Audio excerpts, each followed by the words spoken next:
আসসালামু আলাইকুম guys. Dream home design and কনস্ট্রাকশনের পক্ষ থেকে আপনাদের সবাইকে স্বাগতম। আজকে আমরা একটি গুরুত্বপূর্ণ বিষয় নিয়ে আলোচনা করব। সেটা হচ্ছে ছাদে ইলেকট্রিক্যাল লাইন। ছাদে ইলেকট্রিক্যাল লাইন কীভাবে বসানো লাগবে এবং কী কী বিষয় লক্ষ্য রাখতে হবে সেই বিষয়ে আলোচনা করব। তো চলুন বন্ধুরা শুরু করি। তার আগে একটি বিষয়, আপনারা যদি এখনও আমাদের চ্যানেল সাবস্ক্রাইব করে না থাকেন তো অবশ্যই সাবস্ক্রাইব করে পাশে থাকা বেল আইকনটি অন করে দিবেন। তো যে বিষয় নিয়ে আলোচনা করতে যাচ্ছি সেটা হচ্ছে ছাদে পাইপ বিছানোর সময় অবশ্যই আপনারা যে বিষয়গুলো লক্ষ্য করবেন। সর্বপ্রথম হচ্ছে ইলেকট্রিক্যাল মিস্ত্রি ড্রয়িং অনুযায়ী কাজ করতেছে কিনা সেই দিকে বিশেষভাবে নজর দিবেন।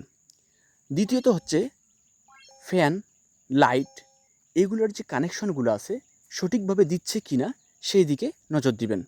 এগুলো সঠিকভাবে দিলেও কিন্তু মিস্ত্রিরা অনেক সময় এসি এবং গিজারের লাইন দিতে ভুলে যায়। সেই দিকে বিশেষভাবে লক্ষ্য দিবেন যাতে যেন এই ভুলগুলা কখনোই না করে। তাহলে পরবর্তীতে কিন্তু বিশেষভাবে মারাত্মক ধরনের ক্ষতি হতে পারে। তৃতীয়ত যে বিষয় সেটি হচ্ছে এলোমেলোভাবে পাইপ বিছানো বা অতিরিক্ত খরচ করা। এই অতিরিক্ত খরচ যেন না করে সেই দিকে একটু লক্ষ্য রাখবেন।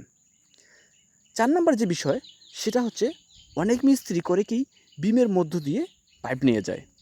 বিমের মধ্য দিয়ে কখনোই পাইপ নিয়ে যেতে দিবেন না।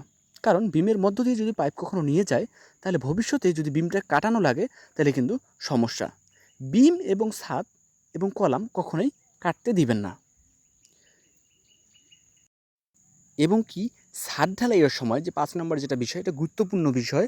ছাদ ঢালাইয়ের সময় একজন ইলেকট্রিক্যাল ম্যান অবশ্যই থাকতে হবে যাতে যেন পাইপগুলো না ফাটে এবং কি পাইপের নিচে যেটা হচ্ছে এই বক্সগুলো আছে সার্কুলার বক্স, এই সার্কুলার বক্সগুলা যাতে যেন পরবর্তীতে ওয়ারিংয়ের সময় তার বের করানোর সময় খুঁজে পাওয়া যায়।